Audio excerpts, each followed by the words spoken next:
안녕하십니까. 전하택 교수입니다. 이번 시간 여러분들 교재 두 번째 보시면 폐기물 처리 신고자가 갖춰야 될 보관시설 및 재활용시설부터 공부를 하도록 하겠습니다. 자, 지난 시간에 우리가 1번 폐기물 수집 운반자의 기준까지 배웠어요. 그죠? 자, 폐기물 수집 운반하는 수집이나 운반자의 기준은 장비를 보면 수집 운반을 할 수 있는 차량 한 대 이상, 그리고 연락장소, 사무실이 반드시 구비되어 있어야 되겠죠? 자, 그럼 오늘 두 번째 폐기물을 재활용하는 자의 기준입니다. 폐기물 재활용하는 자의 기준.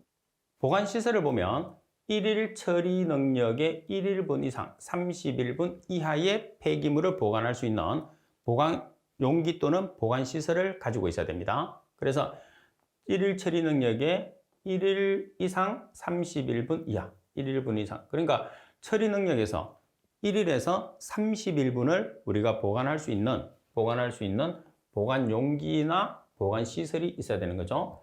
다만 시도조사 인증을 받아서 위탁받은 폐기물을 보관하지 아니하고 곧바로 재활용 시설로 운반하는 경우에서는 보관 용기나 보관 시설을 갖추어지지 않아도 돼요. 왜? 보관하지 않으니까. 그리고 나번에 보시면 재활용 시설은 재활용하려는 폐기물의 종류 및 재활용 방법 등에 따라서 맞게 설치해야 하는 선별, 압축, 감량, 절단, 사료와 퇴비화 시설 중에서 해당 시설 1개, 그죠? 해당 시설 1식 이상. 그리고 차량은 재활용하려는 폐기물을 수집, 운반하는 차량 한 대 이상, 수집, 운반 차량 한 대 이상. 그리고 재활용 대상 폐기물을 스스로 수집, 운반하는 경우에만 해당한다는 거. 자, 그리고 73번 문제를 보겠습니다. 다음은 폐기물 처리 신고자가 갖추어야 할 보관시설 및 재활용시설에 관한 내용이다. 갈로 안에 알맞은 것은 폐기물 재활용하는 자의 기준입니다. 보관시설을 보면 1일 처리 능력에 갈로의 폐기물을 보관할 수 있는 보관용기 또는 보관시설이라고 되어 있어요. 그러면 1일분 이상 31분 이하, 그죠? 기준이 따라서 얼마가 되는 거죠? 가번이 정답이죠. 1일분 이상 31분 이하가 되니까 가번이 정답. 자, 그리고 세 번째 폐기물 처리 신고자의 준수사항입니다. 자, 폐기물 처리 신고자의 준수사항이 어떤 내용이 있는지 한번 살펴보겠습니다. 주로 이제 여러분들 시험에서 나올 수 있는 내용은 별표로 미리 쳐놨어요. 1번 폐기물 처리 신고자는 신고한 재활용 용도 또는 방법에 따라서 재활용해야 됩니다. 자, 우리가 신고를 하잖아요. 신고한 재활용의 용도나 방법에 따라서 재활용을 해야 되죠. 다른 방법을 쓰면 안 되죠. 그리고 폐기물 처리 신고자는 폐기물 재활용을 위탁한 자와 다음 항목의 내용에 포함된 폐기물 위탁 재활용 계약서를 작성하고 그 계약서를 몇 년간 보관을 해야 되느냐? 그 계약서를 3년간 보관을 해야 된다는 것을 꼭 기억을 해야 돼요. 그래서 실제로 2번에서 3년간이 중요하다 이렇게 보시면 됩니다. 자, 그러면 지금까지 우리가 공부했던 내용을 우리가 살펴보시면 보관기간은 전부 다 몇 년이 보관기간이었어요? 보관기간은 3년이 보관기간이 있어요. 그래서 무조건 보관기간은 3년 이렇게 기억하셔도 돼요. 자, 그리고 여러분들이 어떤 내용을 이제 우리가 들어가 있어야 되느냐면 상호, 소재지 및 대표자, 위탁계약 기간, 폐기물의 종류별 수량, 성질과 상태 및 취급 시 주의사항, 폐기물의 종류별 재활용 장소 및 재활용 방법, 운반 단가 또는 운반비, 재활용 처리 단가 또는 재활용 처리비가 포함이 되어 있어야 됩니다. 자, 그리고 계속해서 여러분들 3번에 보시면 위탁받은 폐기물을 재위탁하거나 재위탁받아서도 안 됩니다. 내가 이제 위탁을 받았단 말이에요. 위탁을 받으면 다시 내가 재위탁을 주든지 다시 재위탁을 받아서도 아니 된다는 거예요. 그래서 조심해야 됩니다. 그리고 4번 자신의 재활용 시설에서 재활용할 수 없는 폐기물을 위탁받거나 재활용 능력을 초과해서 폐기물을 위탁받아서도 아니 됩니다. 당연하겠죠, 그죠? 그래서 자신의 재활용 시설에 허가된 사항에 맞게끔 여러분들이 위탁을 받거나 처리를 해야 된다는 소리겠죠? 그 범위를 벗어나서는 안 된단 말이에요. 그리고 허용 보관량을 초과해서 폐기물을 보관하거나 보관시설 외의 장소에 폐기물을 보관해서도 안 된다. 당연하겠죠? 그리고 수집 운반 및 재활용할 수 있는 능력의 초과, 휴업이나 폐업 등의 정당한 사유 없이 배출자가 요청한 폐기물의 수탁을 거부해서도 안 됩니다. 자, 그리고 정당한 사유 없이 계속해서 1년 이상을 휴업을 해서도 아니 됩니다. 아시겠죠? 그래서 지금 나와 있는 폐기물 처리 신고자의 준수사항 같은 경우에서는 여러분들이 쉽게 문제를 맞출 수 있는 편이기도 하겠지만 문제가 자주 출제되는 내용이어서 잘 기억을 해 주셔야 돼요. 자, 74번을 보겠습니다. 폐기물 처리 신고자의 준수사항 기준으로 알맞은 것은 정당한 사유 없이 휴업은 얼마 이상 하면 안 되죠? 1년 이상 휴업을 해서는 아니 됩니다. 따라서 나번이 정답이 되죠. 자, 또 준수사항이 어떤 내용이 있는지 계속해서 한번 살펴보겠습니다. 8번에 보시게 되면 다른 사람에게 자기의 성명 또는 상호를 사용해서 폐기물을 위탁하게 하거나 신고증명서를 다른 사람에게 빌려주어서는 안 되죠. 당연합니다. 구분의 폐기물을 보관하는 경우에서는 차폐가 될 수 있도록 가림막 설치 등의 필요한 조치를 하여야 하며 수집 운반 보관 과정에서 소음, 먼지, 침출수 등의 환경오염의 발생이 최소화가 될 수 있도록 필요한 조치를 해야 된다. 당연하죠. 그리고 10번, 처리 금지, 휴업 신고 또는 폐업 신고 등으로 폐기물을 수집, 운반하지 아니할 때에는 발급받은 폐기물의 수집, 폐기물의 수집, 그리고 운반증 등을 시도지사에게 반드시 어떻게 해야 되죠? 반납을 해야 됩니다. 그러면 폐기물의 수집이나 운반증 등을 우리가 그대로 가지고 있어도 된다. 아니면 스스로 폐기한다. 이런 식으로 문제가 밖에서 나올 수 있거든요. 반드시 시도지사에게 반납을 해야 됩니다. 이제 나쁜 용도로 사용할 수 없게끔 반납을 받는 거예요. 그리고 11번, 폐기물 배출자가 수탁 처리 능력 확인서, 폐기물 처리 신고 증명서 사본 및 방치 폐기물 처리 이행 보증을 확인할 수 있는 서류 사본을 거짓으로 제출하거나 제출을 거부해서도 아니 되겠죠. 당연합니다.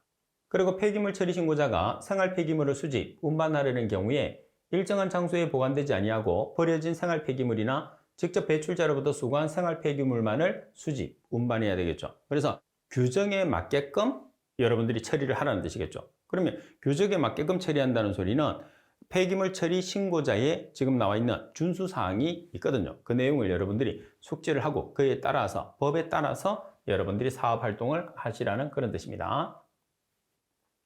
자, 75번 문제.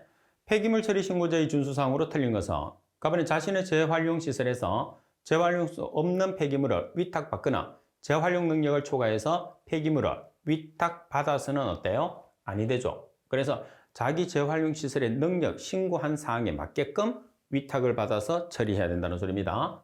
그리고 정당한 사유 없이 계속해서 1년 이상 휴업을 해서도 안 됩니다. 다음에 폐기물 처리 신고자는 신고한 재활용 용도 또는 방법에 따라서 재활용을 해야 됩니다. 신고된 재활용 용도나 방법에 따라서 재활용을 해야지 다른 방법을 쓰면 안 된다는 거죠. 그리고 4번, 처리 금지나 휴업 신고 또는 폐업 신고 시에 폐기물의 수집, 운반증은 신고 즉시 폐기해야 되는 게 아니고 어떻게 해야 되죠? 반납을 해야 됩니다. 시도지사에게 반드시 반납을 하죠. 폐기물의 수집이나 운반증. 본인이 폐기해서는 안 된다는 거예요. 반드시 반납해야 된다는 거.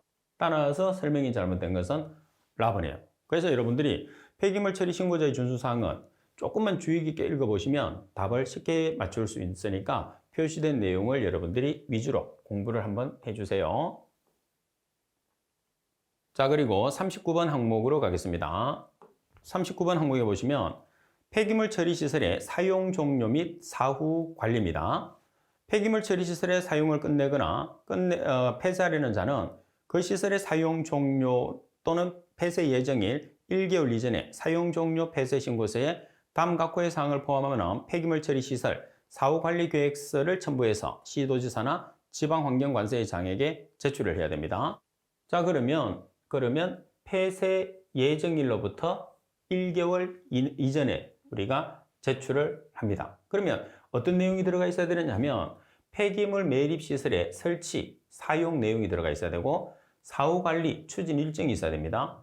그리고 빗물의 배제 계획이 들어가야 되고 그리고 침출수 관리 계획이 들어가야 되는데 차단형 매립시설에서는 제외된다는 거. 그러면 시험상에서는 오답으로 출제했을 때 침출수 관리 계획이라고 되어 있고 차단형 매립시설은 포함 이렇게 나올 수 있겠죠. 그래서 포함이나 제외 잘 구별해야 된다고 그랬어요. 자, 그리고 지하수 수질 조사 계획이 들어가야 됩니다. 그리고 발생가스의 관리 계획이 들어가야 되는데 유기성 폐기물을 매립하는 시설만 해당합니다. 왜 그럴까요? 자, 우리가 폐기물은 유기성과 무기성 두 가지로 나누거든요. 유기성은 분해되는 거, 무기성은 분해되지 않는 거. 그러면 분해가 된다는 소리는 가스가 발생한다는 소리거든요. 그래서 발생가스는 유기물, 폐기물 매립장에서만 발생하는 거예요.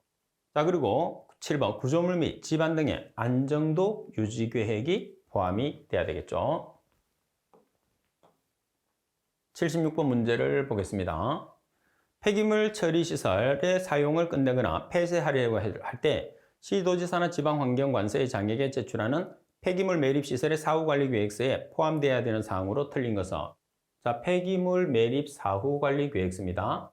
다음에 빗물 배제 계획 들어가야 됩니다. 다음에 지하수 수질 조사 계획 들어가야 되겠죠.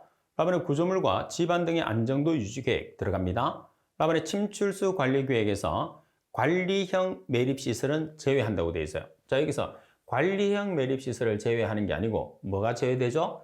차단형 매립 시설이 제외가 되는 거예요. 그래서 여러분들이 차단형 제외 정답을 나와. 그래서 특히 이제 법규 같은 경우에서는 문구 자체를 여러분들이 하나씩 유사한 걸로 바꾼단 말이에요. 그래서 우리가 헷갈리죠. 헷갈리게 해야지 답을 못 찾으니까. 그럼 우리는 거기에 말려 들어가지 않게끔 여러분들이 공부를 해 주셔야 되겠죠. 자, 그리고 두 번째 보시게 되면 사후관리 기준 및 방법이 있어요. 자, 사후관리 기준을 보시면 사용 종료 또는 폐쇄를 한 날로부터 몇 년 이내로 하느냐면 사후관리 기간은 30년을 기준한다고 생각하시면 됩니다. 자, 그리고 사후관리 인원은 침출수 처리시설 등의 사후관리가 필요한 모든 시설을 유지관리하기 위해서는 전담관리자를 두어야 돼요. 전담관리자를 두고, 자, 그리고 세 번째 보시면 사후관리 항목 및 방법이 나와 있습니다. 자, 먼저 1번, 가번 빗물 배제 방법. 빗물은 어떻게 배제하느냐? 설치된 빗물 배제 시설 등을 유지 관리해서 빗물이 매립 시설로 흘러들거나 떨어지지 아니하도록 해야 되죠. 만약에 빗물이 매립 시설로 들어가게 되면 뭐가 많이 발생하죠? 침출수가 많이 발생하기 때문에 우리가 침출수 제거에 문제가 발생할 수 있어요. 그리고 침출수의 대부분은 빗물입니다. 그래서 빗물을 차단하는 것이 침출수를 줄이는 가장 중요한 방법이기도 해요. 그리고 침출수 관리 방법을 보시게 되면 1번 침출수는 매립시설에서 발생되는 침출수 및 처리수에 대해서 침출수 배출오염 기준 항목을 분기 1회 이상 조사해야 됩니다. 침출수 배출오염 기준 항목을 분기 1회 이상. 자, 여기서 여러분들이 분기다 그러면 1분기, 2분기, 3분기, 4분기니까 3개월마다 한 번이 되는 거죠. 자, 그리고 침출수는 침출수 배출오염 기준에 맞도록 침출수 처리시설에서 처리한 후에 흘려보내야 되겠죠. 그래서 침출수를 처리하는 전문 처리시설을 이용을 해야 됩니다. 그리고 3번 매립시설의 차수시설의 상부에 모여있는 침출수의 수위는 시설의 안정 등을 고려해서 얼마로 하느냐면 2m 이하로 유지 관리를 해야 됩니다. 자, 여기서는 차수시설 상부에 모여있는 침출수의 수위를 뜻합니다. 따라서 침출수의 수위는 2m 이하, 2m가 중요한 내용이 되겠죠. 여기서는. 자, 77번 폐기물 처리시설의 사후관리 기준 및 방법 중에서 침출수 관리 방법으로 매립시설의 차수시설 상부에 모여있는 침출수의 수위는 시설의 안정 등을 고려해서 얼마로 유지하면 되느냐. 자, 여기서 상부에 모여있는 침출수의 수위는 얼마죠? 2m 이하. 따라서 가번이 정답이죠. 자, 그리고 여러분들 답안에 보시면 지하수 수질 조사 방법이 있어요. 지하수의 수질 보존 등에 관한 규칙에 따라 생활용수 수질 기준 항목을 조사해야 한다. 다만 매립 종료 3년까지는 월 1회 이상 조사해야 된다. 이렇게 돼 있죠. 자, 여기서는 여러분들 마번을 잘 기억을 해야 되는데 발생가스입니다. 자, 발생가스의 관리 방법이 시험에서 상당히 잘 나와요. 특히 가스가 발생하는 것은 유기물, 폐기물에서 유기물이 분해되니까 분해된다는 소리는 가스가 발생한다는 소리거든요. 따라서 유기성 폐기물을 매립한 폐기물 매립 시설에서만 해당을 하죠. 무기물, 분해가 되지 않는 것들은 가스가 발생하지 않기 때문에 해당하지 않습니다. 자, 1번에 보면 외기온도나 가스온도, 메탄, 이산화탄소, 암모니아, 황화수소 등의 조사 항목을 매립 종료 후 5년까지는 분기에 1회 이상, 그리고 5년이 지난 후에는 연 1회 이상 조사합니다. 잘 기억을 해야 돼요. 자, 매립을 종료를 했어요. 매립을 종료한 시점으로부터 5년까지는 분기당 1회 이상, 5년 이후에는 연 1회 이상. 분기라는 것은 말씀드린 것처럼 1분기, 2분기, 3분기, 4분기가 있으니까 3개월마다 한 번이라는 소리입니다. 그럼 1분기는 1월에서 3월, 2분기는 4월에서 7월 이런 식으로 구성이 되겠죠. 자, 그리고 발생가스는 포집해서 소각 처리하거나 발전, 연료 등으로 재활용하여야 합니다. 되어 있어요. 그래서 1번 내용은 아주 중요합니다. 자, 문제를 보겠습니다. 78번 문제를 보시게 되면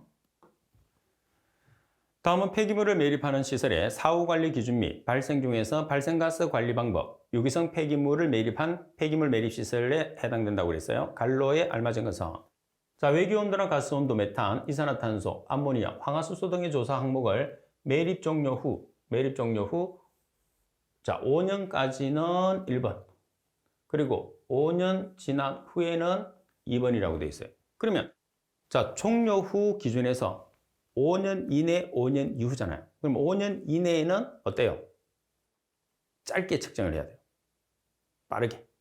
기간을 짧게 두고. 5년 후에는 발생되는 가스가 적겠죠. 그러면 기간을 좀 넓게 두는 거죠. 따라서 최종 종료 후 5년 이전에는 분기당 1회 이상. 그러니까 1년에는 4번 이상 되겠죠. 1년은 4분기로 나누니까. 자, 보면 5년이 지나게 되면 연 1회 이상. 그래서 라번이 정답이 되는 거죠. 최종 우리가 최종 종료를 기점으로 5년을 기준을 잡으면 최종 종료 후 5년 이전까지는 분기당 1회 이상, 5년 이후에는 연 1회 이상으로 우리가 조사를 한다. 그렇게 보시면 되겠죠. 자, 그럼 이렇게 조사 기간은 되고 조사 항목은 어떤 항목이 되느냐? 외기온도, 가스온도, 메탄, 이산화탄소, 암모니아, 황화수소는 조사 항목이에요. 그래서 여러분들이 조금 더 구체적으로 공부를 하려고 하면 조사 항목과 조사 기간 두 가지로 정리를 한 번 더 하고 공부를 할 수 있도록 하십시오. 자, 그리고 79번 문제를 보시게 되면 다음은 매립시설의 사후관리 기준 및 방법에 관한 내용 중에서 발생가스의 관리 방법, 유기성 폐기물을 매립한 폐기물 매립시설에 해당합니다. 관료안에 공통으로 들어갈 내용으로 맞는 것은 자, 외기온도, 가스온도, 메탄, 이산화탄소, 암모니아, 황화수소 등의 조사 항목을 매립 종료 후 몇 년을 기준하죠? 5년. 5년 이전, 5년 이후. 자, 5년 이전에는 분기당 1회 이상, 5년 이후에는 연 1회 이상이라고 그랬죠. 그래서 5년이 들어가는 거죠. 그래서 여러분들이 기간과 그리고 우리가 조사 항목 두 가지로 정리해서 공부를 좀 해놓으라고 했어요. 자, 그리고 파번에 보시게 되면 지표수 수질 조사 방법입니다. 자, 이 내용은 여러분들 매립 시점을 인접해서 하천이나 계곡이 있는 경우에서는 분기마다 1회 이상, 그리고 조사 지점은 상하류에 1개 지점 이상. 자, 여기서는 여러분들 시험에서는 방역 방법이 나와요. 방역 방법. 자, 방역 방법인데 차단형 매립 시설은 제외시킵니다. 자, 먼저 1번. 파리나 모기 등의 해충을 방지하기 위해서 방역 계획을 시행해야 됩니다. 이건 당연하죠. 그 다음에 2번에 보시면 방역은 매립 종료 후에 월 1회 이상, 실시하고 12월부터 다음 2월까지는 필요시에, 그리고 6월부터 9월까지는 주 1회 실시한다는 것을 여러분들이 반드시 숙지를 해 주셔야 됩니다. 자, 이 내용도 여러분들 시험상에서 상당히 자주 출제되는 내용이기 때문에 꼭 숙지를 할 수 있도록 하세요. 자, 말씀드리면은 파리나 모기 등의 해충을 방지하기 위한 방역 계획을 시행해야 되고, 방역은 매립 종료 후에 월 1회 이상, 그리고 12월부터 다음해 2월까지는 필요할 때마다 해야 되고, 반면에 6월부터 9월까지는 주 1회 이상. 왜 그러냐면 파리나 모기가 가장 많이 서식하는 경우는 여름이죠. 그래서 6월에서 9월까지는 주 1회 이상으로 여러분들이 기간이 짧아요. 자주 해야 된다는 뜻이죠. 반면에 12월에서 2월까지는 파리나 모기가 거의 없어요. 그래서 필요할 때만 방역을 해주시면 된다는 거예요. 자, 문제 80번에 보시게 되면 다음은 사후관리 기준 및 방법 중 방역 방법, 차단형 매립시설은 제외. 갈로 안에 알맞은 것은 방역 매립 종료 후에 월 1회 이상 실시하되 12월부터 다음 해 2월까지는 갈로, 6월부터 9일까지는 주 1회 실시해야 한다. 다만 매립시설 검사기관이 더 이상의 방역이 필요하지 아니하다고 판단하는 경우에서는 그러하지 아니한다. 자, 그래서 여러분들은 12월에서 다음 해 2월까지 그리고 6월부터 9월까지 두 가지로 반드시 정리를 해놔야 돼요. 자, 그러면 12월부터 다음 해 2월까지는 팔이나 모기가 거의 서식을 하지 않죠. 그러면 필요할 때만 하면 돼. 그런데 6월부터 9월까지는 여름이기 때문에 상당히 많이 발생할 거란 말이에요. 그래서 주 1회 실시 꼭 같이 기억을 하세요. 4번이 정답. 자, 그리고 네 번째, 주변 환경 영향의 종합 보고서를 작성을 합니다. 사후관리 항목 및 방법에 따라서 조사한 결과를 토대로 매립시설이 주변 환경에 미치는 영향에 대한 종합 보고서를 매립시설의 사용 종료 신고 후에 5년마다 작성을 한다고 되어 있죠. 5년마다 작성. 따라서 81번 문제. 사후관리 항목 및 방법에 따라서 조사한 결과를 토대로 매립시설이 주변 환경에 미치는 영향에 대한 종합보고서를 매립시설의 사용 종료 신고 후에 몇 년마다 작성하느냐? 5년마다. 따라서 라번이 정답이 되겠죠. 자, 그리고 40번 항목에 보면 폐기물 처리 공제조합의 설립입니다. 자, 폐기물 처리 공제조합의 설립에 관계되는 내용들은 여러분들이 참고적으로 한번 보시면 됩니다. 시험에서 출제되는 내용은 그렇게 많지 않아요. 자, 특히 여기서 여러분들이 3번에 보면 조합 같은 경우에서는 주된 사업소의 소재지에 설립 등기를 함으로써 성립한다는 정도. 자, 이 정도 보시고 문제 한번 풀어보시면 돼요. 폐기물 처리 공제조합의 설립에 관한 내용으로서 알맞지 않은 것은 조합은 범위로 한다. 나번에 조합은 설립 신고를 함으로써 성립된다. 여기서 설립 신고를 하는 게 아니라 소재지에 설립 등기를 함으로써 성립이 됩니다. 답은 조합은 조합원의 방치 폐기물을 처리하기 위한 공제사업을 한다. 그리고 답은 조합원은 공제사업을 하는 데 필요한 분담금을 조합에 내야 한다. 따라서 나번이 정답. 자, 그리고 41번 항목에 보면 한국폐기물협회가 있습니다. 자, 한국폐기물협회를 여러분들이 보시게 되면 폐기물 처리 시설의 설치, 운영자, 폐기물 처리업자, 폐기물과 관련된 단체 등의 대통령령으로 정하는 자는 폐기물에 관한 조사, 연구, 기술 개발, 그리고 정보 보급 등의 폐기물 분야의 발전을 도모하기 위해서 환경부 장관의 허가를 얻어서 한국폐기물협회를 설립할 수 있다고 되어 있어요. 그러면 시험상에서는 이 문구가 그대로 주어지고 어떤 기관이냐고 하겠죠. 83번처럼. 83번에 보면 다음 중에서 폐기물 처리 시설의 설치 운영자, 폐기물 처리업자, 폐기물과 관련된 단체 등의 대통령령으로 정하는 자가 폐기물에 관한 조사, 연구, 기술 개발, 정보 보급 등의 폐기물 분야의 발전을 도모하기 위해서 환경부 장관의 허가를 받아서 설립할 수 있는 단체는, 자, 폐기물 단체니까 어떻게 하면 되죠? 우리가 단체를 뭐라고 그래요? 구성원들이 만드는 것을 협회라고 해요. 그러면 폐기물에 관계되는 단체를 만드니까 폐기물협회. 그래서 이제 있어 보이게 한국이라는 말을 넣는 거죠. 따라서 한국폐기물협회에 관계되는 내용입니다. 자, 그리고 협회는 법인으로 만듭니다. 자, 그리고 협회는 다음 각호의 업무를 수행하는데 어떤 업무가 있느냐 하면 폐기물 산업의 발전을 위한 지도 및 조사 연구, 폐기물 관련 홍보 및 교육 연수, 그리고 그 밖에 대통령령으로 정하는 업무가 협회의 업무가 되는 거죠. 자, 그 두 번째, 한국폐기물협회의 설립에서 대통령령으로 정하는 자는 아래와 같습니다. 이 내용들은 여러분들이 시간 있을 때 참고적으로 보시면 돼요. 중요한 내용은 아닙니다.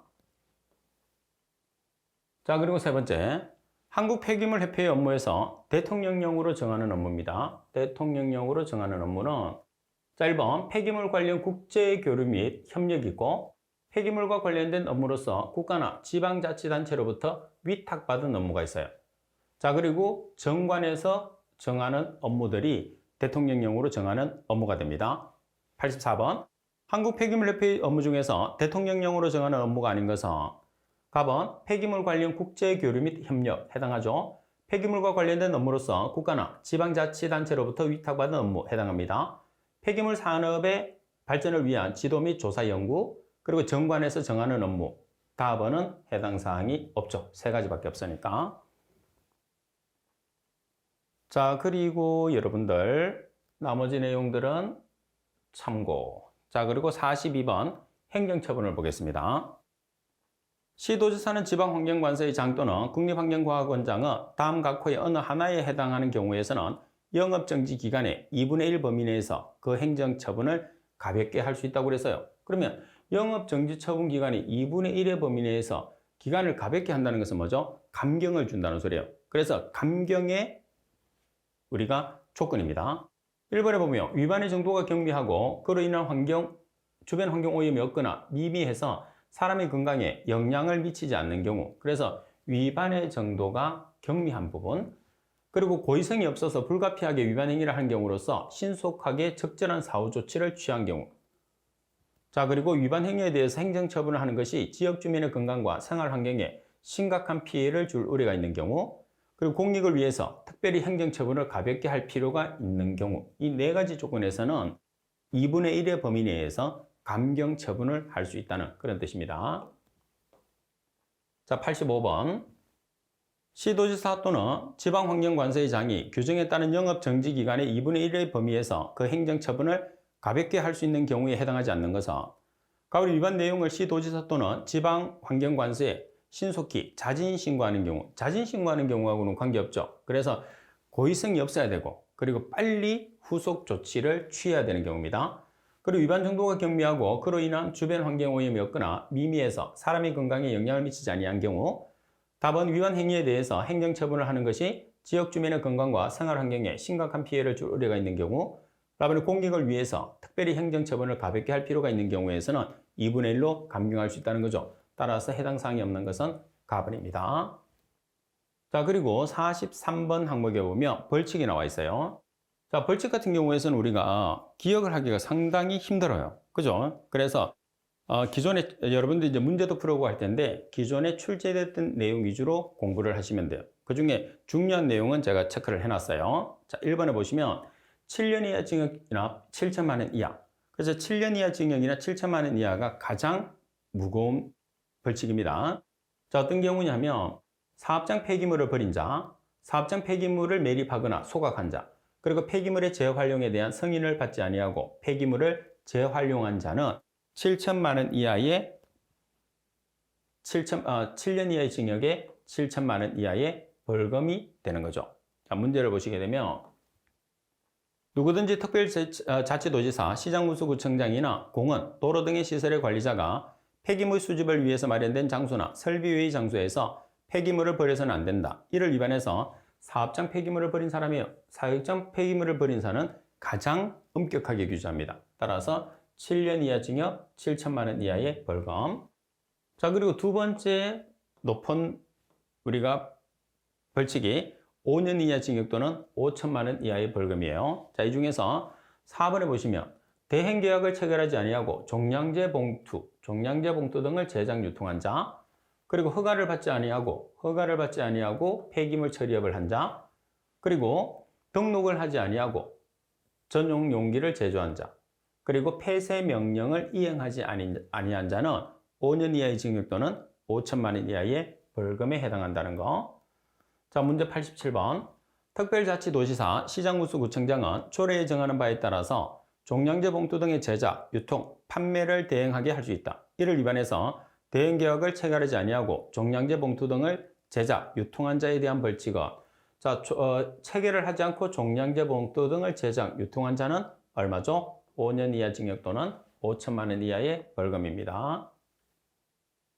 자, 그리고 3년 이하 징역 또는 3천만 원 이하의 벌금에 해당하는 경우 중에서 우리가 꼭 기억을 해야 되는 부분은 9번 내용에 보시게 되면 업무 정지 기간 중에서 폐기물 시험, 분석 업무를 한 폐기물 분석 전문기관, 그리고 12번 변경 허가를 받지 아니하고 폐기물 처리업의 허가 사항을 변경한 자, 14번 영업 정지 기간에 영업을 한 자, 18번 개선 명령을 이행하지 아니하고 사용 중지 명령을 위반한 자, 그리고 21번 조치 명령을 이행하지 아니한 자. 자, 그리고 23번 내용에 보시게 되면 개선 명령을 이행하지 아니한 자는 3년 이하 징역 또는 3천만 원 이하의 벌금이라는 것을 꼭 기억을 해야 돼요. 88번 영업정지기간에 영업을 한 자입니다. 영업정지인데도 불구하고 영업을 한 자는 3년 이하 또는 3년 이하 징역 또는 3천만 원 이하의 벌금. 자, 그리고 여러분들 4번 2년 이하 징역이나 4천만 원 이하의 벌금입니다. 4번에 보시면 신고를 하지 아니하거나 허위로 신고를 한 자. 그리고 8번 과실로 사실과 다른 내용의 폐기물 분석 결과서를 발급한 폐기물 분석 전문기관. 9번 업종 구분과 영업 내용의 범위를 벗어나는 영업을 한 자. 자, 그리고 15번 항목에 보시게 되면 기준에 적합하지 아니한 전용 용기를 유통한 자. 시험에 자주 나왔던 내용이 나올 수 있는 내용만 제가 체크를 해놨죠. 자, 이 내용은 2년 이하 징역 2천만 원 이하의 벌금입니다. 자, 문제 89번. 폐기물 처리업의 업종 구분과 영업 내용의 범위를 벗어나는 영업을 한 자에 대한 벌칙 기준은, 자, 업종 구분과 영업 내용의 범위를 벗어나는 영업을 했어요.